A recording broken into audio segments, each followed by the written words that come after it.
Endocrinology is very broad, it includes everything. This is what excites me the most, because endocrinology means physiology, pathology, biochemistry, molecular biology. Of course, I'm speaking for a scientist point of view. It's not a strict field, but is really something very open, and it gives you a lot of possibilities. So this is really exciting. I'm most excited about treating diseases which have been not treatable in the past. 20 or 30 years ago, this was a no-go because you were considering it to be impossible to find treatments for very rare diseases.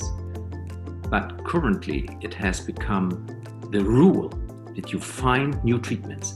And it's absolutely amazing and exciting that you can treat patients who otherwise would have been dead. I think that shared decision-making is something that's really important in patient care nowadays, because we have so much data, so much studies, and there's always pros and cons, and it's very important to keep your patients involved in the decisions that will ultimately affect them the most. In the case of metabolic disorders, we need a big step towards personalized medicine. This would be particularly relevant in metabolic disorders such as obesity and type 2 diabetes, because it is quite clear that each patient needs a specific treatment plan for treat these metabolic disorders.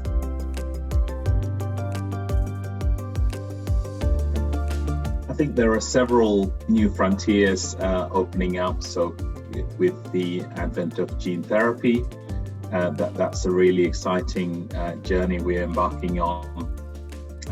In the field of rare disease, which I belong to at Pfizer, we are making real headway in identifying new causes for extremely rare diseases, and then finding a potential cure or a treatment for those.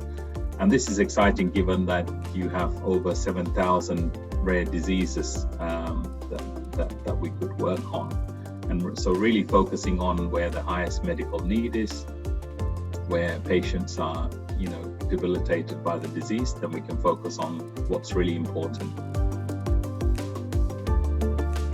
I think that one of the challenges for endocrinology is to keep it attractive specialty within medicine, because young doctors might be diverted to other disciplines which might appear more lucrative. And the second big challenge is to convince our politicians that endocrinology is important to the whole society.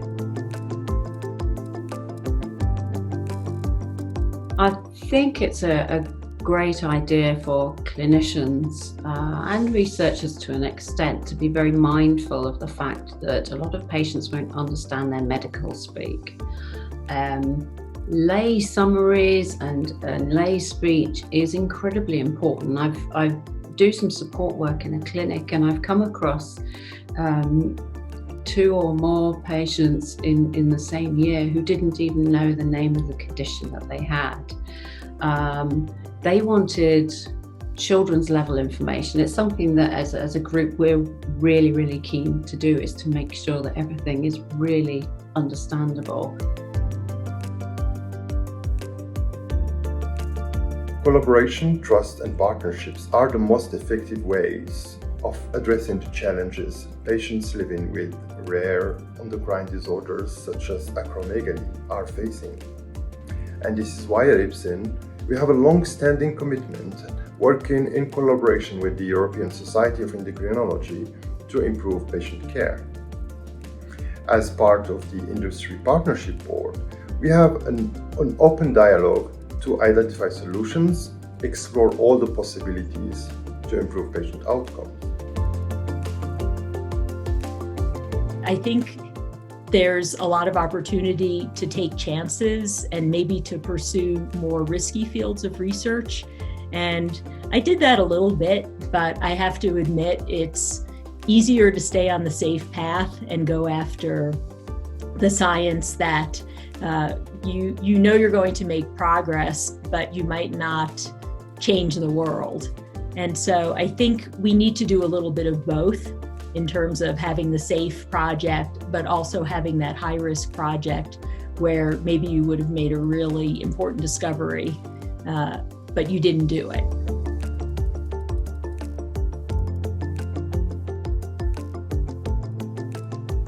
Number one is the innovation. Big innovation opportunities exist in endocrinology today, using new technologies and new waves of developing products.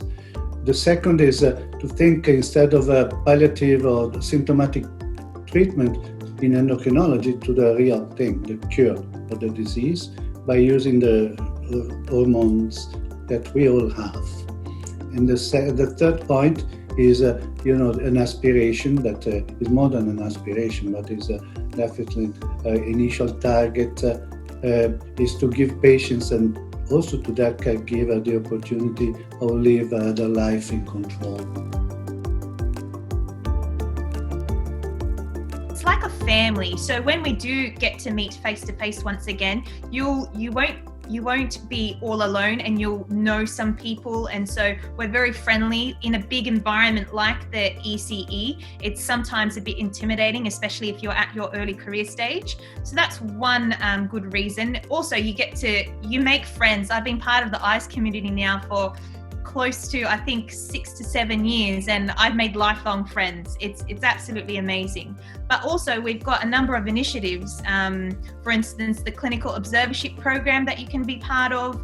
We have also launched the e-ECE mentoring program. So these are all things to further your career, and this is particularly important at an early career stage.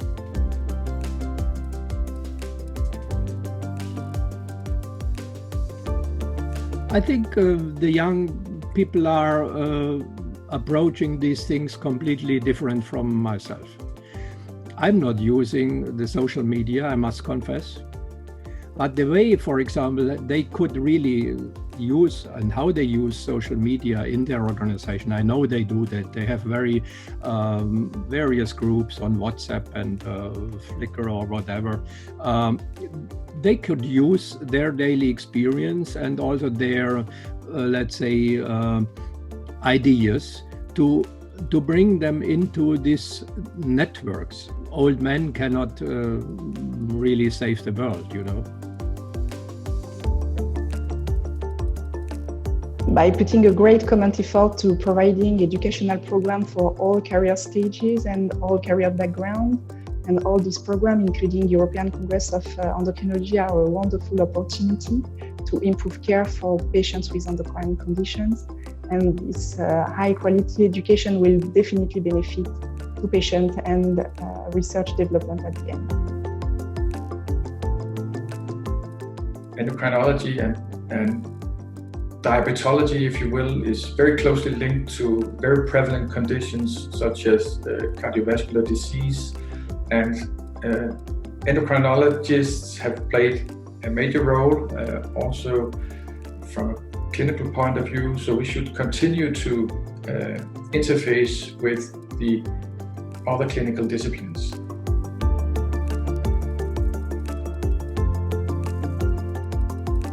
I really believe that enthusiasm is important, having lots of energy is important, being well organized is important, and I really don't think that we should be actually making enemies. We should be making friends across our specialty, across our colleagues, and this is the way we make progress. And so having a good sense of fun is also important, and so being good at parties is very important, as well as having the odd snifter to drink. So all of these things are important in life and help you get on both to make research and to be a good doctor and to enhance the power of our society together.